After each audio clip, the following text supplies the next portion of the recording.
I'm King Link, and it's time for the Humble Choice April 2022 review. This year is kind of racing past, but we're here with the 4th bundle this year, and for the 3rd time, I'll say that I think Humble delivered again. It's not a perfect bundle, but there's quite a bit here. Once again, we have only 8 titles. As always, I check out each game for an hour, and now I'm ready to tell you what I think and who's going to enjoy them. I will mention one thing first though. The Naruto game in the list is not available for the Asian Pacific market. Instead, you get a game called Space Accident. I won't be reviewing that game specifically, but I'll discuss that more at the end of the video. This is a pretty major change though, and I wanted to call it out at the beginning, so if you're not sure, check the list of games before buying the bundle.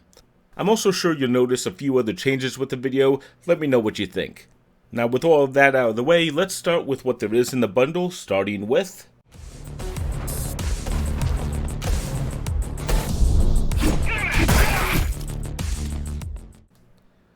Ghostrunner, Mirror's Edge with a fresh Cyber Ninja style gameplay.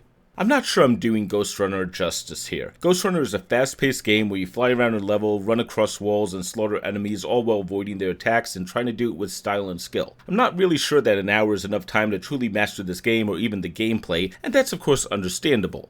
The one thing I can say is Ghostrunner has an amazing ability to make you feel like a ninja as you fly through a level and just nail each move, such as running on a wall, and then a few seconds later make you feel like an utter failure when you miss what you consider a simple jump. This is something that happened more than a few times, but I never felt fully discouraged by this, but rather felt a desire to improve my abilities and continue working on my skills to become better with the mechanics here. Pick this up if you like Mirror's Edge or just want to feel like an absolute badass. This is a challenging game that has a high skill level, and while it is designed to be speedrun, this is also a really solid game for normal players. I'm actually going to be returning to work on my skills here. Manipulated by the humans, but for what purpose? I want you to investigate this bizarre mutated species. Destroy All Humans, a spoof of 1950s alien movies done rather well. You know, I liked Destroyed All Humans back when it came out in 2005. Disclosure, it was the first game I got at a discount while working at THQ Volition, but it also has stuck with me since then. There's a great motif here, and the humor in the game works well. It has a lot of clever writing, and it doesn't hurt that the main actor does a great Jack Nicholson impression the whole game, or that your orders are delivered by the same voice actor as Invader Zim, and it makes it so enjoyable. The gameplay is great, but it pushes that B-movie style. You're gonna zap enemies with electricity guns, use telekinesis, and even get in your flying saucer and just decimate entire areas. It's fun and varied and has a great open world feel to the entire experience. Pick this up if you're a fan of the 1950s. The references here might be a little out of reach for a lot of people. I don't know if most people know who Mr. Ed is or who Joe Friday was, but it plays with the tropes and had me laughing quite a bit. Like I said, I did play this game quite a bit back in 2006, so there's a hearty nostalgia here for me, but this game also looks great and feels like it's gotten a complete makeover. I'm actually looking forward to the remake of the sequel now that I've seen how well this was handled.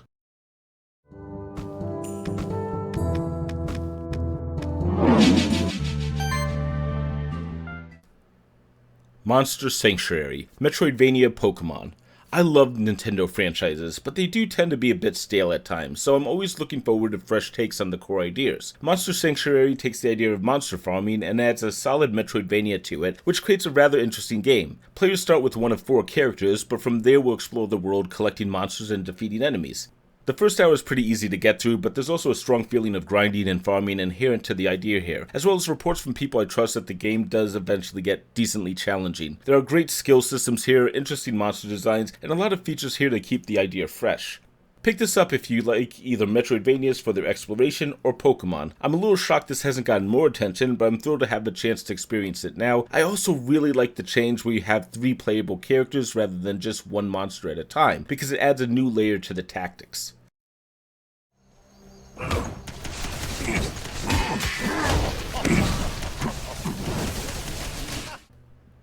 Killsquad, a MOBA with more RPG elements. Killsquad brings MOBA-style gameplay to a PvE-style game. Players take on short contracts which last about 10 minutes, at least they did for me. Each contract has players fighting through hordes of monsters with different tasks and a final boss in each level. The levels feel more scripted than the usual style of these games, with a focus on progression, with the player earning loot and leveling up. There are 5 characters in the game, and I actually took the melee class for my hour. While most of the characters are geared towards range attack, I found the tank to be pretty strong and interesting to control. The action was intense, and the only part I really struggled with was when I got distracted from a primary goal, but I did have a great time throughout. Pick this up if you like MOBAs. Yes, it does have elements of an action RPG and an inventory system, but the game is unapologetically a MOBA, especially as the developers talk about it, and it works for it. I enjoyed my time, though I will mention some people do find the game to get far more repetitive as time goes on, but in my first hour, I was engaged, and normally I'm not a huge fan of MOBAs in general.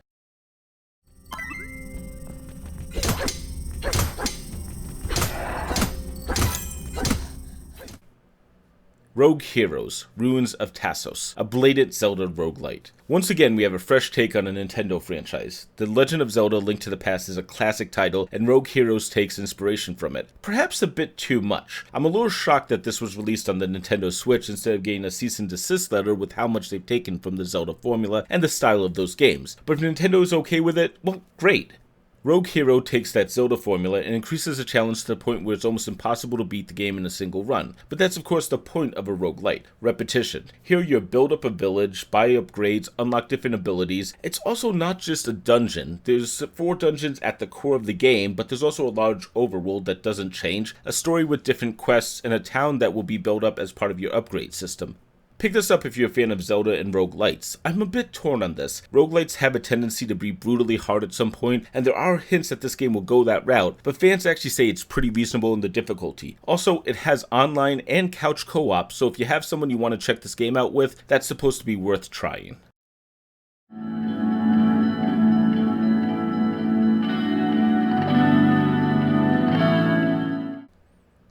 Suzerain, a visual novel mixed with a country simulator. Suzerain takes a bit to start. The first half hour has you playing the backstory of your character in a visual novel style while making choices to define your character. Do you stand against tyranny or avoid conflict? Do you want to become a lawyer, economist, or history professor? Each of these will help define your character.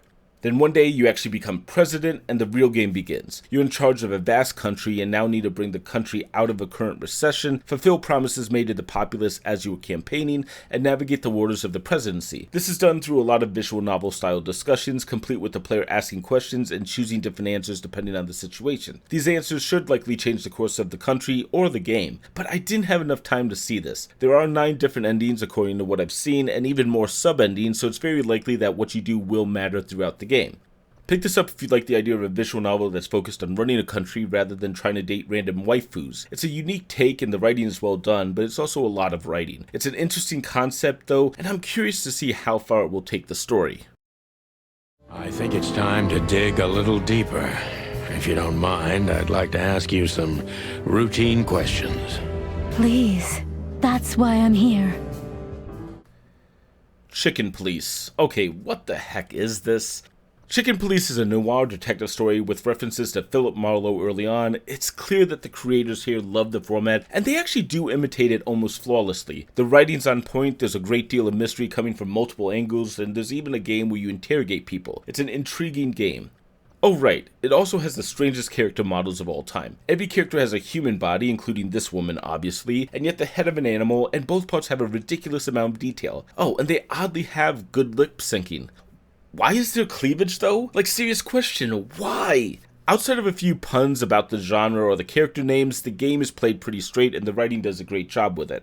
Pick this up if you like a detective story, or if you're a furry. I mean, come on, really. I like this game, and in the first hour I'm hooked. I want to know more. There's multiple different threads that the game is teasing me with, and I am curious where the story is going to take the player. But I'm also really curious about the characters because every character is equally odd and unique. It's an art style that I doubt I will ever forget. Good work there. Now then, since Konohamaru's finished explaining everything to you, I guess it's time for you to try a real battle. Naruto to Boruto Shinobi Striker, a multiplayer-focused Naruto game.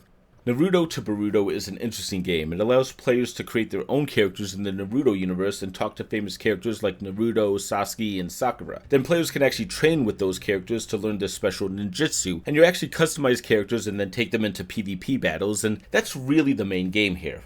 There is a PvE mode, but apparently it's not as in-depth, with the missions that are taking, under 5 minutes and not having a lot of difficulty. Getting into a PvP match took a long time, but I also was a bit impatient. The player base on PC is in the 500 range, which isn't very healthy, but I think we've all seen far worse. Oh, and some microtransactions ultimately make the game feel very money-hungry, along with 4 different seasons worth of DLC. This is a game that goes on for sale for like $5 routinely, yet lists itself at $50.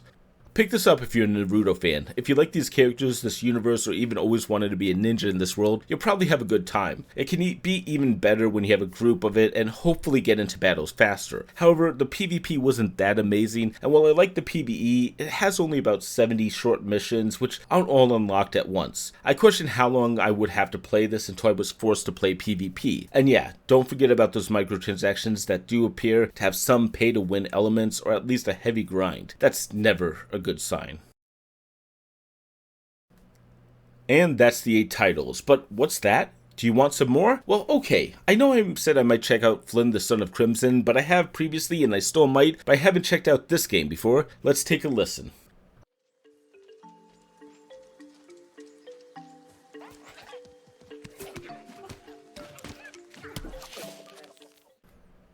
The Wild at Heart, an indie Peakman. The Wild at Home starts with a kid named Wake running away from home. He takes a few supplies he had stashed around the house and a special vacuum cleaner, and from there embarks on a journey into the woods. He gets lost and meets a strange Peakman. Oh, wait, I'm sorry, they're called Spritelings. But come on, we all know where they're going with this. The thing is, while it takes a lot of influence from Peakman, it's also a more narrative-driven game with a focus on puzzles rather than time management. The story here is interesting with unique characters, and the gameplay is solid so far, but it's the characters that have me interested in seeing more. Pick this up if you like Peakman and you want to see an indie studio's take on this. The nice thing is this is in the Humble Game Collection and technically on Game Pass, so if you want to check it out, you can pick it up at any time. I am looking forward to playing more of this title and seeing what else it will do with the premise. And that's the games for this month. You know, The Wild at Heart was actually the 3rd time I referred to a Nintendo franchise, and while it's not officially part of the bundle, I'm actually quite pleased with both Monster Sanctuary and Rogue Heroes. I love seeing companies take fresh and interesting takes on Nintendo properties rather than just attempting to make clones. I wasn't sure about the bundle at first, especially with Destroy All Humans and my nostalgia goggles for it, but as I played through more and more of these titles, I found myself enjoying each game more than the last, though technically I did start with the lowest ranked title this month, which might be why. No spoilers yet. Now, Naruto to Boruto isn't available in the Asian Pacific region, like I said, and I'm quite disappointed with that. You know, why, Humble? Why replace a $50 title with Space Accident that sells for $5? Last month, this was done to Man and Medea, which goes for $30, and instead replaced it with War Sim, which goes for $8. While Space Accident does look better than War Sim, that's a huge value difference and shouldn't happen. If you can't get a game for all regions, well, find something else, or at least give something of an equal value. With all that said though, let's get to the rankings. A through F with no E because that's how American schools teach the alphabet. We'll skip the F rank because, well, again, I don't think anything really deserved that rank this month. Starting with the D tier though, we have our weakest game. That's Naruto to Boruto, Shinobi Strikers. I'm sure some people will enjoy the title, but it's a PvP focused game that feels like it's lacking modes. The microtransactions don't help and the lacking PvE is disappointing. Still, it's not dead, which kept it out of the F tier. And moving up to the C tier, we have Suzerain. This is a game where it might be great, but it's so hard to judge this game without multiple full playthroughs to see how much the choices matter. There's a lot of writing here too, and that's great for a visual novel, but it's really hard for me to recommend this one. Perfect C tier material though. The other game we have in C tier is Killsquad. You know, I enjoyed my time with this game, but the next day I actually thought about it and I considered if I would return to it, and the answer is probably not. It's not a bad game, but it just doesn't have a strong hook. I'd probably just play a normal action RPG with an inventory system than play this one. And this is how the tiers look after C tier. Not a bad list, and there are still 5 games to go, so let's take a look at the B tier. We'll start with Monster Sanctuary. I like the style here, and the hour I played of it was great. It's also a very long game, and there are 100 monsters to collect, so it's definitely going to keep you busy. Next up in B tier is Chicken Police. I'm so curious about this game. The characters and the writing are good enough to entice me to play, even though I'm a little disturbed by those characters. Like I said, this game has stuck with me, and I've thought far more about it than I expected. Good job to this team for a very strange concept. The top of the B tier, Rogue Heroes. It's a roguelite, it's Zelda. I mean, come on, of course this game was going to be for me. I'm going to have to find time to play more of this one, as it has a bit of a collectible thing going on, town building, and the upgrade prices seem extremely reasonable, so players should be able to get decently far in this game without too much trouble. And that's the standings after the B tier, which only leaves the headliners this month. So which one is taking the top spot? The first game in the A tier is Destroy All Humans. Like I said, maybe it's my nostalgia or the fact that I love that 1950s style, but really, I enjoyed this game. I keep laughing at the jokes, the characters are great, and the writing still delivers. The concept also is really fun. It might not be for everyone, but this is the one I dig, daddy-o. And that leaves the only game left, Ghostrunner. I love the feeling of this game. The concept of a cyborg ninja isn't something new in gaming, but the first-person perspective here and the style and swordplay add a lot to the world. The story is okay, but it's the gameplay that makes me want to return, even if I'm not that good at this title. Well, not good enough yet. It also is easily my favorite game of the month, and the one you absolutely should be checking out the bundle for. That's what I have for this month, so normally at the end of these videos you're supposed to ask people to subscribe and beg. Instead, this month, I want to thank all my current subscribers. Seriously, you guys are amazing, and the people who come to check out my video every month are the reason why I continue to do this. So thank you all so much for your support. It means the world to me. If you haven't subscribed though, well, you can do so now and still receive that same adulation. For everyone else, feel free to like, comment, and share as the mood hits you. That's how YouTube knows you like this content and want to see more. I'll be popping up a few videos like always. If you want to check out more, that's a good way to do so. See you next time.